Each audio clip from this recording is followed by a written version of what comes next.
A president sending in the National Guard without the approval of a state's governor hasn't happened since 1965.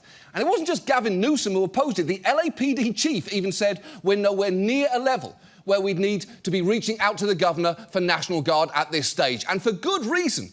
Because despite a lot of sensationalist news coverage, all of this was well within the city's control.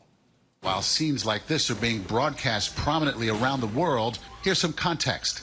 It's all happening in a small part of downtown L.A., at and around City Hall and the Federal Building, where detainees from ICE raids have been taken just a few blocks in a county of nearly 10 million people. Los Angeles Mayor Karen Bass tells us the extra help is not welcome. When it comes to the National Guard, you say they're underutilized or just basically not working. I'm saying there's nothing for them to do.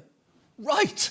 And why would you send troops if there is nothing for them to do? You're just going to have 4,000 soldiers wandering around LA, swinging by the Hollywood Walk of Fame to go, huh, Christian Slater.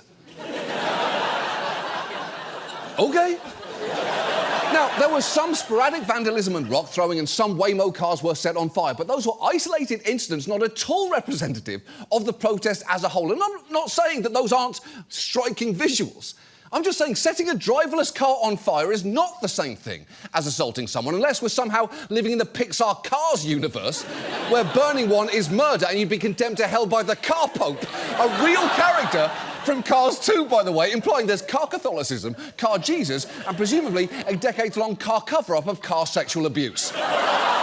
Now, as for the people of LA, they seemed pretty unfazed, with one writer saying, I'd say the collateral damage ranks right above a typical Dodgers World Series win. And that sounds about right, especially considering when the Dodgers won last year, fans literally burned a city bus.